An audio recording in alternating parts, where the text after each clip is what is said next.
Hello people, friends. I've been going to my friend Gary Foley's lectures at Victoria University, Footscray. There are 4 lectures, Monday, Tuesday, Wednesday and Friday. And the lectures are about the development of the Indigenous Australian human rights movement, starting from the early times, and it's still ongoing. Now folks, we Macedonians, we have to understand one thing.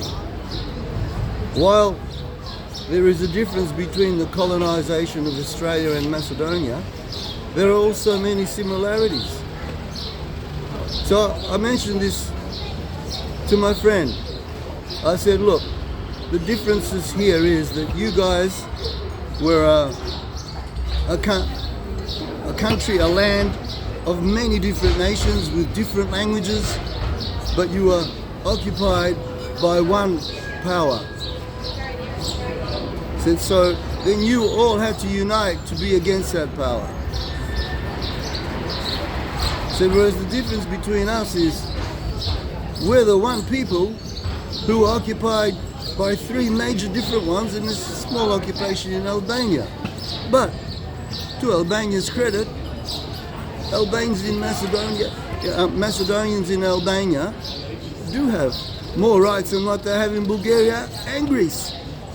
So say what you will. And that's probably a result of the Enver Hoxha policies, communist policies. So what I learned in Gary's lectures is that the struggle is universal. The Indigenous Australians here, 2 wharfies who worked on the wharfs, and through that met African American sailors, sailors from the Caribbean, black sailors from the and so on, and learned that they weren't the only ones who had been colonized and oppressed, and in an African American case, they were stolen from their homeland and enslaved for centuries. Communists didn't do that, capitalists, the good guys did that. Let's get that straight. Because people talk about communism without knowing anything about it. The only thing they really know is the propaganda of the enemy of communism. And why do you think, folks, that communism is the biggest enemy of capitalism? Is it because it's evil? Nah, nothing could be as evil as capitalism. It's era of colonialism, 2 world wars, all started by capitalists. Nothing could be worse than that. No, the reason it's being vilified is because it's the only solution to capitalism. Anyway, that's enough politics. Now let's talk about the impact that colonialism had on us Macedonians. When we came to Australia as a 7-year-old, we came to a community that had just been divided by colonialism. They were all from Egeska except for one family, our relatives, who we were all connected with, those people. So, other than us, they were all from 3 or 4 villages from Egeska. Some were partisani, some were pushkari. Now the partisans, they were the people fighting for our human rights. The pushkari were those poor bastard Macedonians who were given, they were press gang, given a rifle and said, you're on our side, you got to fight with us. The other Macedonians who fought against the partisans were the ones conscripted by the Greeks in the Greek army. One of them was one of my uncles. And the stories he told, despite being a Hellenophile, a Gurkuman, which maybe he wasn't, maybe it was all that act of fear that a lot of Gurkumani do. The stories he told about what the Greek army's attitude was to the Macedonians would blow you Gurkumani away. Would maybe wake you up, but I don't know, I think it's deeper. I think that the colonial experience of people is deeper than a political, theoretical understanding. It's an emotional thing.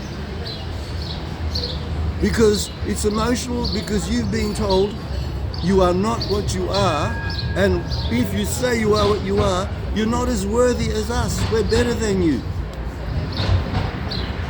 You're just peasants.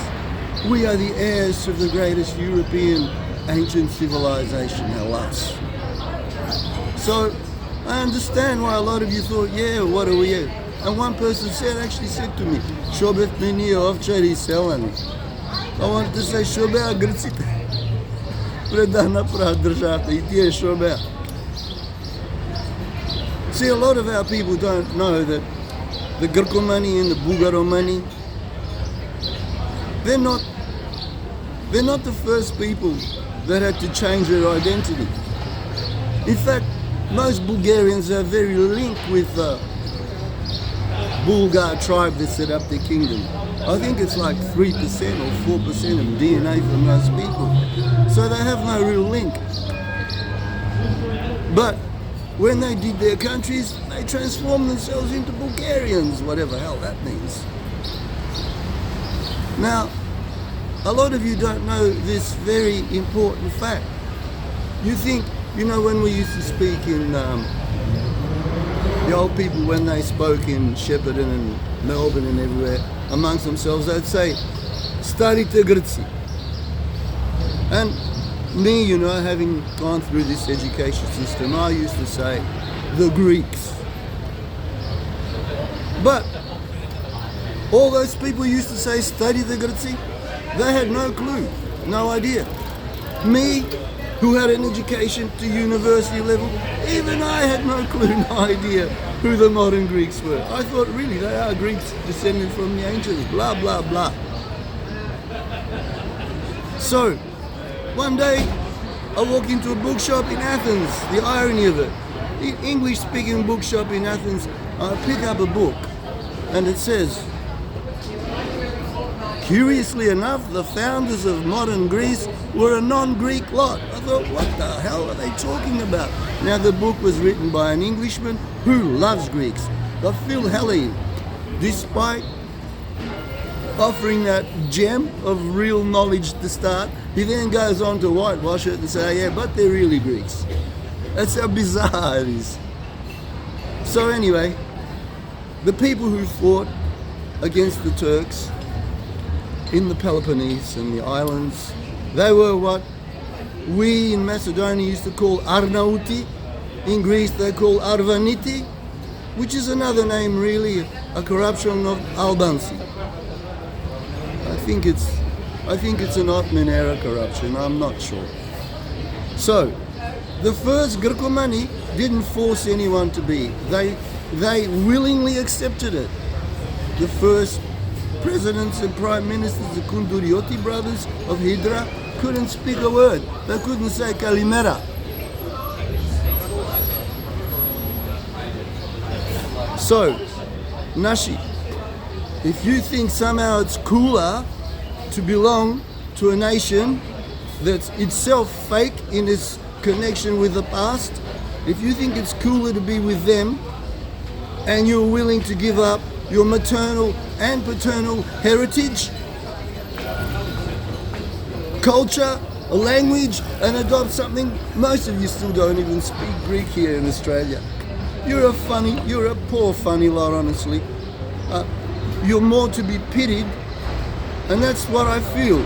I used to once feel anger when my cousins would look at me with a straight face and say, "Nies me Grci."